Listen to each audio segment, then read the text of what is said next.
In the part I have open here, I have a section view of a cylinder that's been shelled out that also has a cut revolve at the bottom. Now we can take a look at the geometry of the cut revolve. It's relatively simple geometry to create using this feature. But in order for this uniform thickness to exist, we can only use this feature with a cylinder. To create the same feature using an elliptical extrusion, for example, we can no longer use the revolve because it's going to have a varying thickness on this bottom section here. To be able to create that geometry, we have to use a lofted cut. So the first thing we'll do is create a new document. So the first thing we'll do here is drop an ellipse on the top plane, coincident to the origin. Then we can go ahead and give this dimensions. This will have a height of 1.5 inches and a width of 2.4 inches. And then we want to control select the origin and that point there and make those two horizontal. From there we can extrude this, and it doesn't really matter what height we go up to here. We can make this, let's say, 3 inches, and that should be fine. Then we want to create the profiles for our lofted cut. So we'll create a sketch on the bottom face here and use the offset entities to create a smaller ellipse on the inside. So we'll set this to 1/4 of an inch and just click on the inside face, and that'll add in the ellipse. So that's our first profile. And for our second profile, we want to create a sketch on the front plane. And all we're going to need for that profile is a point. We'll go ahead and space this off by 0.3 inches. And we want to make this point and the origin vertical.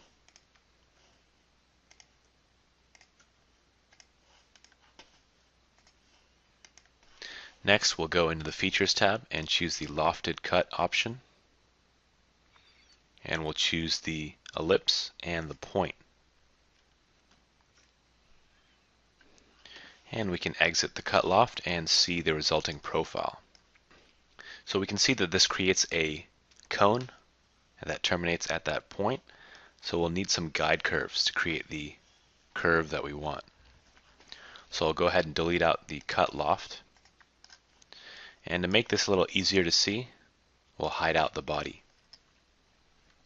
Then we'll go ahead and create a sketch on the front plane.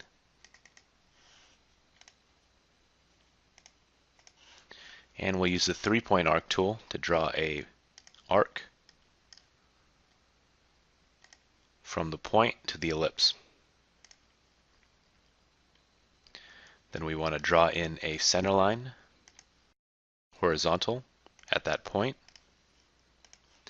And then we just want to make the arc and this center line tangent. And lastly, we'll click on that point on the arc and the ellipse and make the two pierce.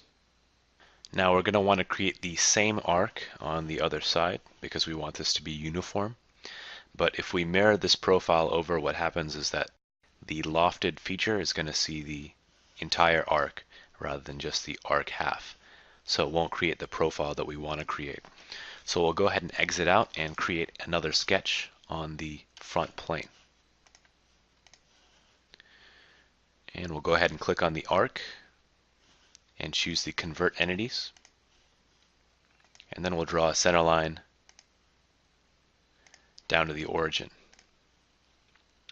Now we want to use the mirror entities and mirror about the center line, and we want to uncheck the copy option so that we only have the arc on the other side there. Now we just want to do the same on the right plane. to get the other side of the profile. So I'll go ahead and create a sketch once again on the right plane there. And we'll draw in a 3-point arc. And once again, add in that center line.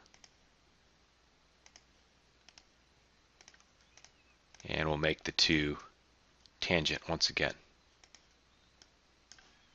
And lastly, pierce the two.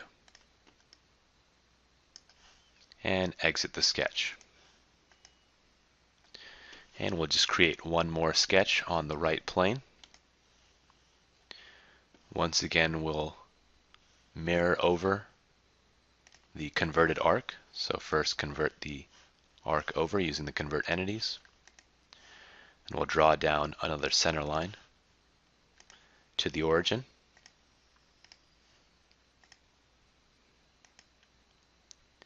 And then we'll go ahead and mirror the entities over.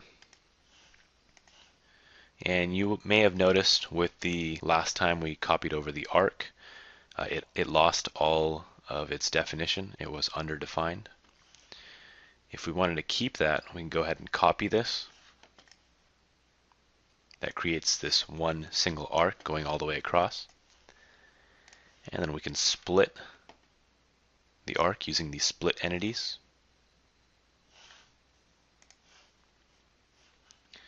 And then we can select the arc to the right there and turn it into a construction geometry. And then we can exit the sketch. Then we'll go ahead and show the extrusion again and go into the Lofted Cut feature. Once again, choose the two profiles, and then we'll start selecting guide curves here.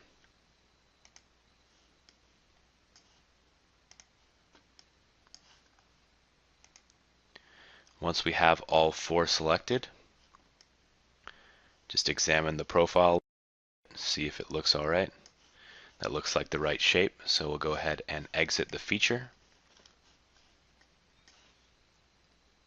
And I'll go ahead and create a section view using the front plane. And now we can see we have roughly the same geometry as we saw in that cylinder created using the Lofted Cut.